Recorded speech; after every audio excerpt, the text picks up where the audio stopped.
Episode की starting में हम जोगो को देखते हैं जो कि ये सोच रहा होता है कि मुझे पता था कि ये होने वाला है, लेकिन इतनी जल्दी होने वाला है ये मुझे नहीं पता था। इसके बाद तोजी और मेगुमी को आमने सामने देखते हैं और मेगुमी इस बात को नहीं समझ पा रहा होता है कि आखिर ये है कौन जो इतना ज्यादा पावरफुल है बिना कोई कर्स एनर्जी के। और तभी हमें ये देखने को मिलता है कि तोजी रैबिट एस्केप का यूज करता है और वहाँ पे बहुत सारे रैबिट आ जाते हैं। और तभी मेगुमी सुकुना की भी प्रेजेंस को महसूस करता है और ये सोचने लगता है कि आखिर यहाँ पे क्या चल रहा है। और तभी हमें ये देखने को मिलता है कि तोजी रैबिट एस्केप का यूज करते हुए मेगुमी के ऊपर अटैक करता है, लेकिन मेगुमी इस अटैक को डॉच कर देता है और ये देखकर तोजी शॉक हो जाता है। मेगुमी किसी तरह बचकर वहां से निकलता है और वो वहां से निकलने के बाद ये सोचने लगता है कि मेरे पास इतनी भी कर्स एनर्जी नहीं बची है कि मैं डोमेन एक्सपेंशन कर सकूं और इतनी ताकत भी नहीं बची है कि मैं उसे उसमें ट्रैप कर सकूं और उसे हरा सकूं। इसके बाद सीन शिफ्ट होता है और हमें शोको और प्रिंसिपल को दिखाया जाता है। शोको प्रिंसिपल से कहती है कि मैं यहाँ पे ठीक हूँ।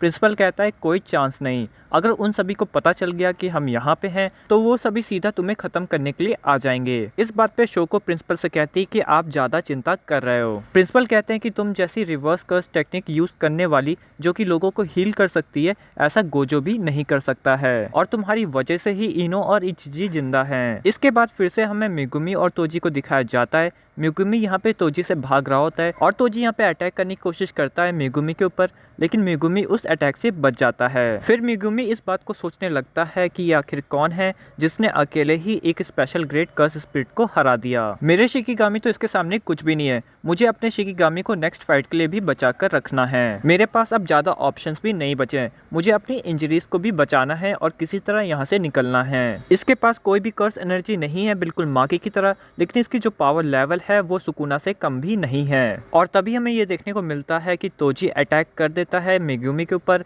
और मेगुमी को ऐसा लगता है कि अब वो नहीं बचेगा, अब वो मर जाएगा। लेकिन एंड टाइम पे मेगुमी इस अटैक को डॉच करता है और ये देखकर तोजी शॉक हो जाता है। मेगुमी इसी बात का फायदा उठाते हुए तोजी के ऊपर एक चाकू की मदद से अटैक करने की कोशिश करता है, लेकिन तोजी इस अटैक से बच जाता है। तोजी पीछे हट जाता है और वो मेगुमी से कहता है कि तुम आखिर मेरे अटैक से कैसे बच गए। तभी तोजी मेगुमी को ध्यान से देखने लगता है और फिर अपने पास्ट के बारे में सोचने लगता है जहाँ पर तोजी ने अपने बेटे मेगुमी को नया बीतो को बेच दिया था। इसके बाद सीन शिफ्ट होता है और हमें प्रेजेंट का सीन दिखाया जाता है जहाँ पर तोजी मेगुमी से उसका नाम पूछता है और तोजी को ये बात पता चलती है कि उसका नाम मेगुमी फुशिगुरो है। तोजी कहता है फुशिगुरो जैनिन नहीं, और फिर तोजी मेगुमी से कहता है कि तुम्हारे लिए बहुत अच्छी बात है, और वो उसके पास जो टूल होता है वो अपने सर में घुसा लेता है। ऐसा करने की वजह से तोजी के सर में से बहुत ज्यादा खून बहने लगता है और उसकी वहीं पे मौत हो जाती है। मेगुमी तोजी की ये हरकत देख के थोड़ा सा चौंक जाता है और उसे समझ में नहीं आता है कि तोजी ने आखिर अपने आप को क्यों मारा। और मेगुमी जब तोजी के पास जाता है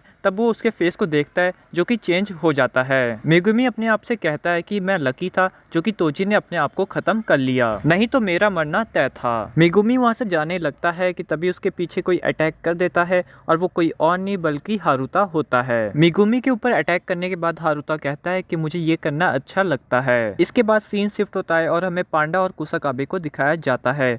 पांडा और कुसाकाबे यहाँ पे बात कर रहे होते हैं कि कोई भी इंसान यहाँ पे ना बचा हो आसपास, अगर वो बचा होगा तो उसे सारे कर्स स्पिरिट मिलके खत्म कर देंगे। सारी जगह चेक कर लेने के बाद पांडा और कुसाकाबे को एक आवाज सुनाई देती है जिसमें वो कहता है कि तुम दोनों जुत्सु हाई के सॉर्सर्स हो ना। और तभी हम ऊपर कर्स स्पिरिट को देखते हैं जो कि कहते हैं कि तुम हार मान जाओ, हम किसी भी सॉर्सर को खत्म नहीं करना चाहते हैं। ये बात सुनकर पांडा कहता है कि हम भी यहाँ पे मरना नहीं चाहते हैं, तो तुम एक काम करो, सबसे पहले अपने पास्ट के बारे में बताओ और तुम्हें जितना टाइम चाहिए तुम उतना ले सकते हो। फिर वो कर्स स्पिरिट अपने बारे में बताने लगते हैं। वो कहता है कि पहले हम गैटो के साथ थे, लेकिन अब गैटो की बॉडी से हमारा कुछ भी लेना देना नहीं है। गैटो जिस सपने को पूरा करना चाहता था वो सपना अब पूरा होता हुआ नजर आ रहा है। इसी के बीच में हमें ये दिखाया जाता है कि आखिर ये सभी एक दूसरे से अलग क्यों हुए, जहाँ पर हमें ये पता चलता है कि ये दोनों मास्टर गैटो की इच्छा को पूरा करना चाहते थे, लेकिन नानाको और मिमिको यहाँ पे केंजाकू का साथ देना नहीं चाहते थे। वो ऐसे किसी का साथ नहीं देना चाहते थे जिसने उनके मास्टर के ऊपर कंट्रोल करके रखा है। और यही रीजन होता है कि दोनों की सोच अलग होने की वजह से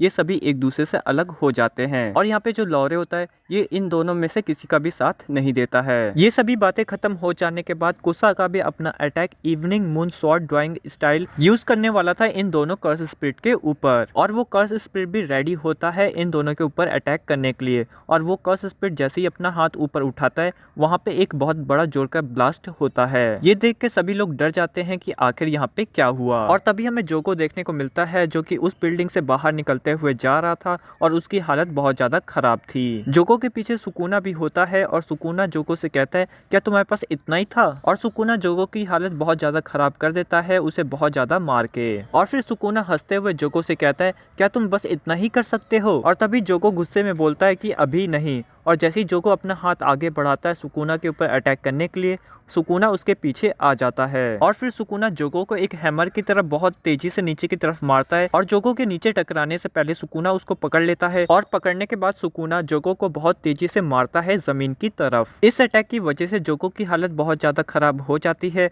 और जोको ये बात सोचने लगता है कि मुझे ऐसा तो लगा था कि मैं सुकुना के 8-9 फिंगर के जितना पावरफुल तो जरूर होऊंगा, लेकिन सुकुना सच में बहुत ज्यादा पावरफुल है। मुझे ऐसा नहीं लगा था कि वो इतना ज्यादा पावरफुल होगा। और तभी सुकुना जोको के पास आ जाता है और सुकुना जोको से कहता है कि तुम और बेहतर कर सकते हो, मैं तुम्हें तब तक खत्म नहीं करूंगा जब तक मैं बोर नहीं हो जाता हूँ। और फिर सुकुना एक बार फिर से जोको के ऊपर अटैक करना स्टार्ट कर देता है। और तभी हम जोको को देखते हैं जो कि मैक्सिमम मीटियोर का यूज करते हुए सुकुना के ऊपर अटैक करने के लिए जा रहा होता है। और तभी सीन शिफ्ट होता है और हमें पांडा और कुसाकाबे को दिखाया जाता है। कुसाकाबे कहता है कि मुझे नहीं पता कि आखिर यहाँ पे क्या चल रहा है, लेकिन अगर हम यहाँ से नहीं निकले तो हम सब खत्म हो जाएंगे। और कुसाकाबे के इतना कहते ही सुकुना उन सभी के पीछे आ जाता है। और फिर सुकुना कहता है कि मैं ये अलाउ नहीं करूंगा। और फिर सुकुना ऊपर देखते हुए कहता है कि तुम सभी नहीं हिलोगे जब तक मैं ना कहूँ हिलने को, और अगर तुम सभी को ये लगता है कि तुम इस रूल को ब्रेक कर सकते हो तो मैं तुम्हें तुरंत मार दूंगा। और तभी हमें ऊपर की तरफ ये देखने को मिलता है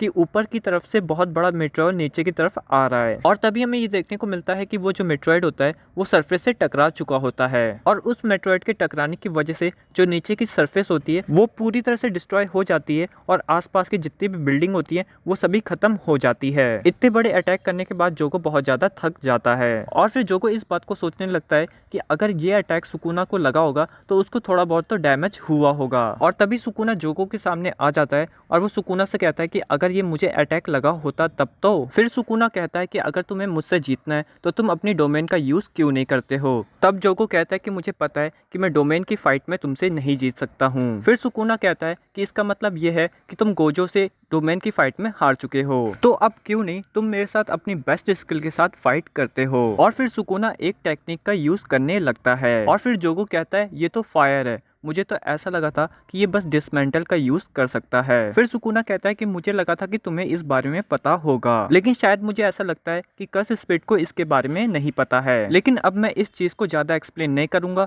और आओ चलो फ्लेम बैटल करते हैं। इतना कहते ही ये दोनों रेडी हो जाते हैं एक दूसरे के ऊपर अटैक करने के लिए। फिर हमें ये देखने को मिलता है कि जोको के मरने के बाद जोको हनामी और डैगन से माफी मांगता है। तब हनामी कहता है कि कोई बात नहीं, अभी महितो जिंदा है। फिर जोको कहता है कि हम दोबारा जब रीबॉर्न होंगे तब हम एक दूसरे को नहीं पहचान पाएंगे, लेकिन मैं चाहता हूँ कि हम एक दूसरे को पहचाने और एक दूसरे से मिले। फिर सुकुना कहता है कि तुम नेक्स्ट टाइम ह्यूमन नहीं बनना चाहते हो, बस उनके जैसा स्टेटस चाहते हो। तुम्हारे अंदर ह्यूमन के इमोशंस आ गए जो कि अच्छी बात नहीं है। ये बात सुनकर जो जोको होता है वो उदास हो जाता है, लेकिन फिर सुकुना कहता है कि आज तक मैंने जितने से भी लड़ाई की है तुम उन सभी के कंपैरिजन में इतने भी बुरे नहीं थे और मुझे मजा भी आया, तुम सही में बहुत ज्यादा पावरफुल हो। और ये बात सुनने के बाद जोको के आंख से आंसू निकल जाते हैं। फिर हमें ये देखने को मिलता है कि जो जोको होता है वो पूरी तरह से जल चुका होता है। फिर सुकुना कहता है कि आखिर तुम कौन हो। फिर वो कहता है लॉर्ड सुकुना। उसके बाद जो सुकुना होता है वो कहता है उरुमे, आपको देखकर बहुत खुशी हुई लॉर्ड सुकुना। इसके बाद हमें हारुतो को दिखाया जाता है जो कि किसी चीज को देख काफी ज्यादा डर रहा होता है और वो फुशिगुरो को उठने के लिए कहता है। और ये एपिसोड यहीं पे एंड हो जाता है। दोस्तों अगर आप सभी को हमारी ये एक्सप्लेनेशन वाली वीडियो पसंद आई हो तो वीडियो को लाइक कर दीजिएगा और ऐसी एक्सप्लेनेशन वाली वीडियो पाते रहने के लिए हमारे यूट्यूब चैनल को जरूर सब्सक्राइब कर लीजिएगा। तो दोस्तों मैं अब आपसे अपनी आने वाली अगली वीडियो में मिलता हूँ। Thank you for watching this video.